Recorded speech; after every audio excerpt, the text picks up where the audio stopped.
एक शाम प्राची टीवी पर सीरियल देख रही होती है। तभी उसकी सास वहाँ आती है।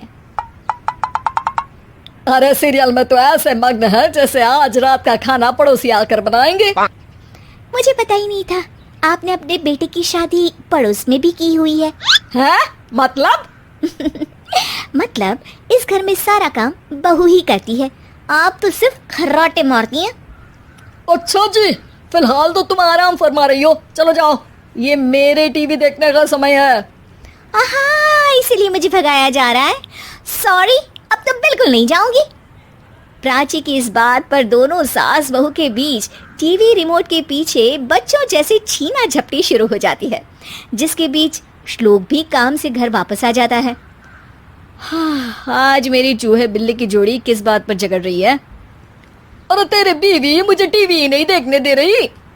अरे तुम्हारी मम्मी मुझे खाना बनाने के लिए फोर्स कर रही है। अरे वाह, ऐसे बेतुके रीजन पर तो बच्चे भी झगड़ा नहीं करते। अरे मुझे कुछ मत बोल, सब इसने ही शुरू किया है। हाँ हाँ, जैसे आप तो बहुत दूध की धूली है ना। अरे बस दोनों चुप। प्राची जाओ खाने की तैयारी करो, और माँ तुम छोड़ो, तुम्हें क्या बोलूं, शांति से अपना सीरियल देखो, मुझे दोबारा लड़ने की आवाज सुनाई नहीं देनी चाहिए। ऐसा बोलकर श्लोक वहां से चला जाता है, जिसके पीछे पीछे प्राची भी कुछ न कुछ बड़बड़ाते हुए रसोई में चली जाती है।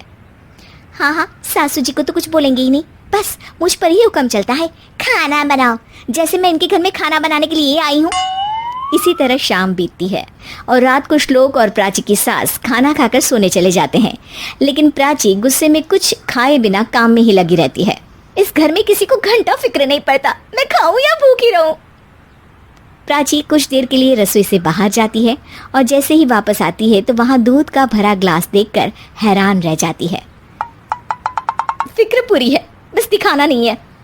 प्राची दूध पीकर सोने चली जाती है और अगली सुबह एक बार फिर सास बहू का कार्टून नेटवर्क स्टार्ट हो जाता है। ये तुमने ही किया है। अरे अजीब जबरदस्ती है, मैं बोल रही हूँ मैंने कुछ नहीं किया। दोनों ने मिलकर पूरे घर को पागल खाना बनाया हुआ है। यहाँ कोई नॉर्मल इंसान तो रह ही नहीं सकता, इसीलिए अब पड़ोसी क्या रिश्तेदार भी घर आने से कतराते हैं। और सुन बेटे, तू भी चंगा, तेरी माँ भी चंगी, तेरी बीवी भी चंगी, रिश्तेदार।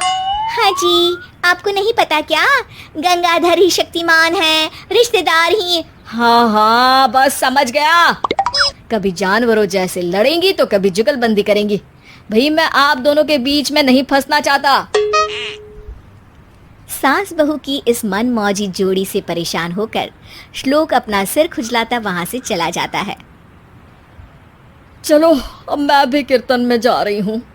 इस पर जैसे ही सास कमरे में अपना पर्स लेने जाती है तो वहां नाश्ते की प्लेट रखी देख मुस्कुराने लगती है और नाश्ता करके घर से बाहर निकलते हुए कुछ पैसे टेबल पर रख जाती है, जिसके कुछ देर बाद सिलेंडर वाला घर आता है। ओ मोरी मैया, मैं सिलेंडर के बारे में तो बिल्कुल भूल ही गई थी। घर खर्च के सारे पैसे भी मम्मी के पास है और श्लोक से बोला तो उल्टा 4 बात सुनाएंगे। प्राची ये सोच ही रही होती है कि अचानक उसका चेहरा चमक उठता है और वो घर में आकर इधर उधर देखने लगती है। तभी उसकी नज़र टेबल पर रखे पैसों पर पड़ती है, जिन्हें वो सिलेंडर वाले को दे देती है। ये सब श्लोक देख लेता है। अच्छा बेटे, इतना बड़ा घोटाला, सबके सामने मैं तेरी दुश्मन और पीठ पीछे तेरी मेरी यारी। इस पर श्लोक एक प्लान बनाता है और शाम को सब एक साथ बैठे होने पर बोलने लगता है। माँ, तुम दोनों की बहुत लड़ाई होती है, इसलिए मैं सोच रहा हूँ कि प्राची को उसके घर छोड़ाऊं, इससे वो भी खुश रहेगी और तुम भी। अचानक श्लोक की ये बात सुनकर सास बहू शौक से उसकी तरफ देखती है। अरे ऐसे कैसे घर छोड़ाओगे, मुझे कहीं नहीं जाना। अरे तुमने बोला नहीं पर मैंने सुन लिया, तुम्हें मम्मी के साथ रहना अच्छा नहीं लगता, मुझे पता है। अरे वो अरे, जब बहू खुद कुछ काम बोले तो वो तुझे सुनता नहीं, और अब जो इसने बोला ही नहीं वो तू समझ गया। जब उसे नहीं जाना तो फिर जबरदस्ती क्यों कर रहा है? अच्छा, फिर आपको मौसी के घर छोड़ाता हूँ। बस अब आप दोनों एक घर में एक छत के नीचे नहीं रह सकती। मैं इस टॉम एंड जेरी की जोड़ी को और नहीं झेल सकता। है? ऐसे कैसे नहीं रह सकते? तुम्हें इतनी दिक्कत है तो तुम्हारा बोरिया बिस्तर पैक कर देती हूँ, लेकिन मम्मी जी कहीं नहीं जाएंगी। बिल्कुल यही सुनना था मुझे। अगर दोनों में इतना ही प्यार है फिर हर वक्त ये लड़ाई का नाटक क्यों करती हो? देखा मैंने कैसे माँ किचन में दूध रखती है और तुम उनके लिए कमरे में नाश्ता रखती हो, और कैसे वो पहले ही तुम्हारी दिक्कत समझकर घर में पैसे रखकर बाहर जाती है। अरे भाई, इतना ड्रामा तो डेली सोप में भी नहीं होता जितना तुम दोनों ने इस घर में फैलाया हुआ है।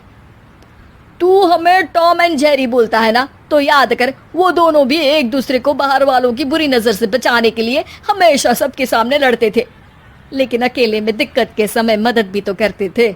बस हमारा रिश्ता भी कुछ ऐसा ही है। और वैसे भी अगर सास बहू में तू मैं नहीं होती तो दुनिया वालों को कहानियाँ कैसे मिलेंगी?